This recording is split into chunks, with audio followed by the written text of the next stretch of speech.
this is Sarah, and I'm going to teach you how to paint this Harry Potter Hedwig Owl painting.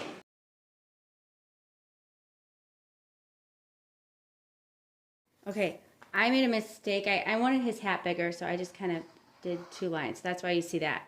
And I'm not going to outline the sun or the moon in black. When you outline in black, you don't want to add a lot of pressure to the brush. You won't get that thick lines. If you're getting thick lines too, you might have too much paint on your brush, so you don't want a lot of paint. I'm going to grab my big brush, light blue, so I'm going to make blue, that primary blue that I love so much, with a little bit of white. If you've done my videos before, I think in every video I talk about this blue. I'm going to curve, see, I'm just going to go around the sun, or the moon. And if you look at, it doesn't even look like a moon, but I'll bring that back in, so I'm not too concerned. If you are a perfectionist, then maybe do it, be neater than I am. Get it around, and you can even use your medium brush. I just want to get this layer in, so I'm going to go in, and after I grab the blue and white, I'm going to grab more blue, and I'm bringing it further out. As I brought it further out, I'm doing this motion, so it's like just kind of going around this, but with just the blue. And see, when I move it back and forth and add pressure, it blends in real nice. I'm going to go in 2 fingers here, and then kind of bring it out just a little bit, because I'll paint this in black. So I'm just going over it. Now these tight corners, you might want to use a small brush or a medium brush. I mean, I've had some experience, and I've done this for quite some time, so I'm pretty comfortable using that big brush, and it goes back. So now I'm going to go in with black. So I'm grabbing black, do not need to wash my brush. And I'm going to paint the bottom in black. And again, I'm not too concerned with the feet. So I don't have much black left in my plates, but I'm going to grab some more blue. I did not wash my brush. And I'm going to go, I'm just dragging it. And I'm going to make this like shape, that curve.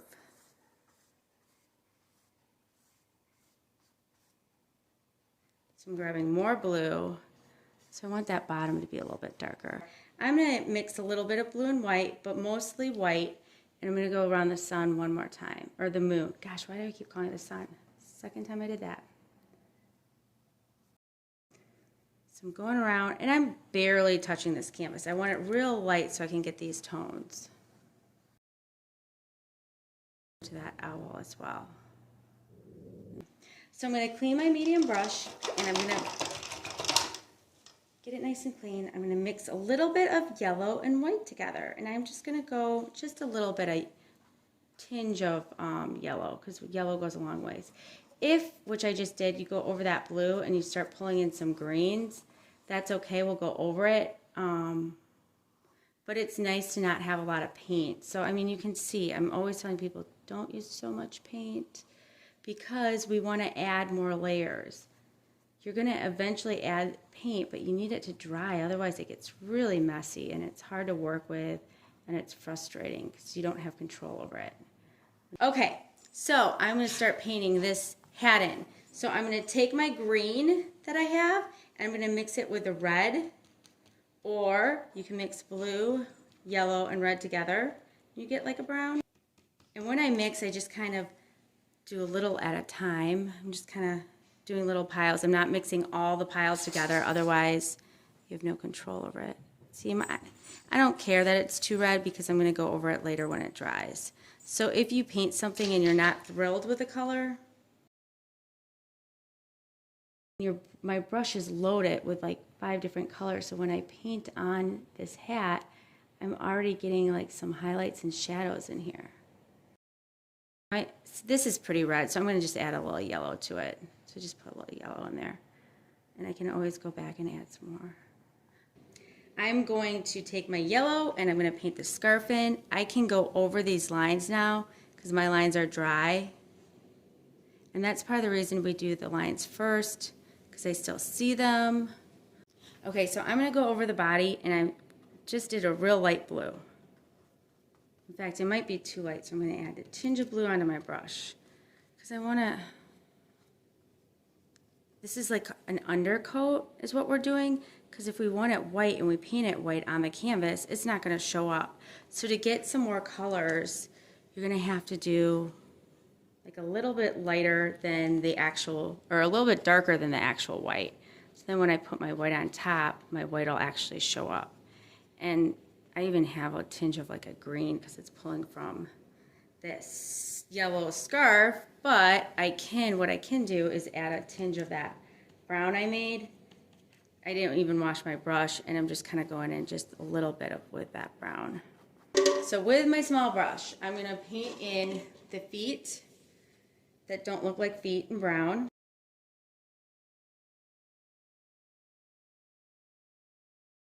I mean, it's not showing up. So what I'm going to do to get this to show up, I'm going to do yellow and white and then add a color on top. I mean, owl's feet, some of them are yellow. They don't have to be brown. Okay, so since I'm working with black, I'm going to outline my hat again in black. So I'm taking my small brush, dipped it in water to get that smooth glide. I don't want it that thick, so I'm barely touching that canvas.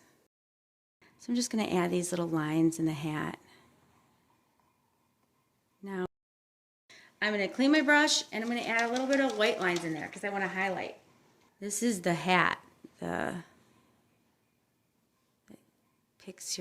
really want to go to Disney World, and I want that, the wand shop, I guess. It tells you what wand or what house you'd be in. I think that's so cool. Right now, since we're all stuck inside, I can watch all the Harry Potter movies. I had no idea there was 8. I actually just asked my husband before I did this how many there was. I can't believe there's 8. I also really liked the magical creature movie too. So I'm going to take my small brush, grab a little bit of red, and I'm going to go, see what happens after we were just talking left hand? I'm going to go around, and I can go over that black because I can still see it. I want it real little, you can barely even see the red. And then I'm going to clean my brush and go over the whole thing with yellow. Now, I'm going to go in, since I have that black, I'm going to make sure there's not a lot of paint on my brush because it'll give me a gray effect. I'm just going to go in and make maybe some more streaks in here so it looks like the feathers. Because remember, when this dries, I'm going to go back over it with white. So again, we're just layering some undertones or darker colors in here.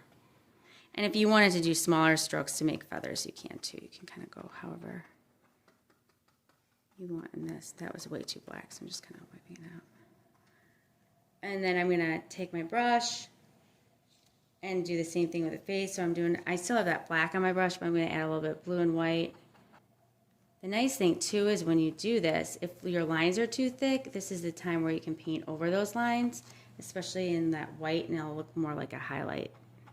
And you did it on purpose. I'm going to do, for that face, I'm going to go in more with a little bit of a gray instead of that light blue, because that light blue is getting too baby blue on me.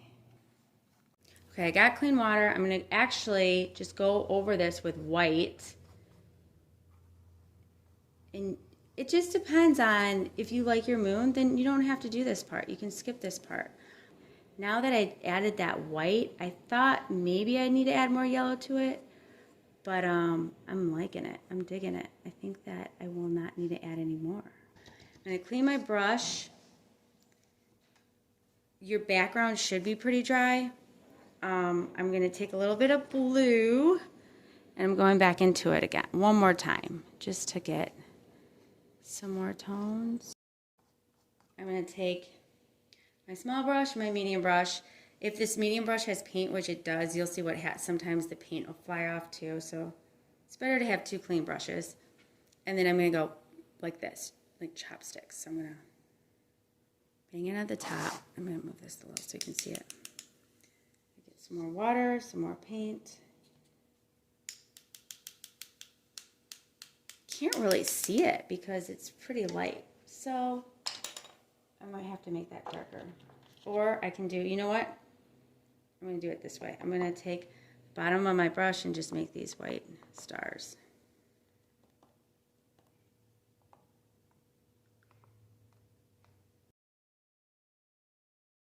All right, so I got my stars. I'm gonna even finger paint a little bit. And go back in with a little bit more blue on the bottom. Okay, so now it's time for me to work back in my face because my layers are dry. So I'm gonna get my clean brush, and because I had too much water on my brush, it bled and I got like a weird looking eye. So I'm gonna go back over it with yellow. I'm gonna go back into my scarf. So now I'm gonna add these red squares.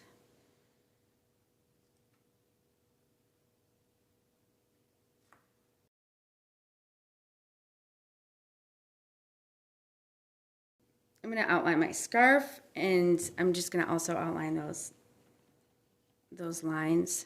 It'll make it kind of pop out more.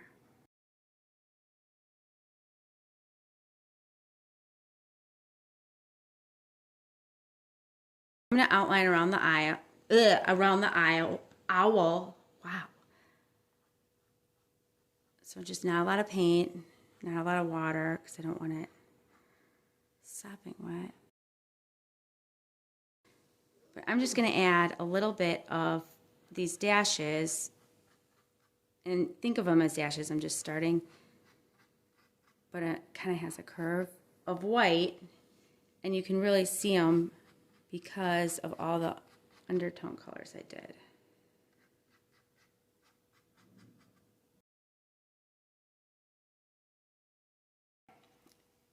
So I'm going to take a little bit of yellow and white and go back into those eyes.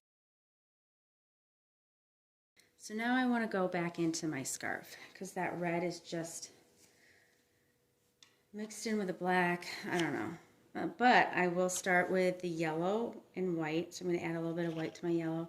And these are just things that you can be happy with if you like your painting, but I'm going to go in and just add a little bit more.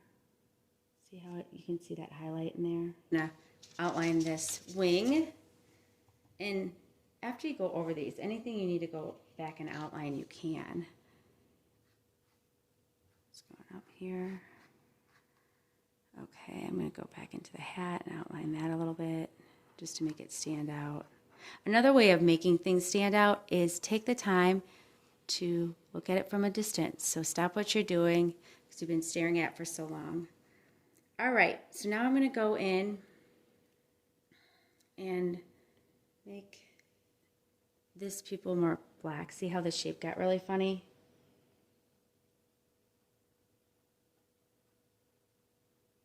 Okay, I like that shape. I'm going to go back in and make my glasses a little bit more like frames because that got kind of funny too. The Harry Potter frames. You can also do this with a Sharpie marker. I'm going to add a little bit of white to the top of the hat too. See, there's always something you can do. There's always little things you can add. And then I'm going to use the bottom of my brush, get just a tinge of white. I'm just going to tap it in to get that highlight in the eye. And in the picture, there's a little bit of highlight in the nose. I actually like my nose without the highlight, but I'll add it in. I'll just add a little white in there. It's not bad. And then I can always go in. Remember, I didn't go in and add any highlights in my scarf, but I can go in now and do that because that's pretty dry. If my black lines were too thick, I can thin them out. I'm going to add a little bit of, just a tinge of yellow to my red so it's a little bit brighter. See how it gets a little bit more of a tone in there. And then I'm going to go back one more time because like that, the black got in. So I'm just going to go back in with a little bit of yellow and a little bit of white and make that pop. And that is today's painting. So I hope you guys enjoyed this. If you have glitter paint, this would be a nice one to add some glitter in there. Just make sure that your canvas is dry and you're using a clean brush and you don't even need to use water. Thank you so much, and I hope you have a good day.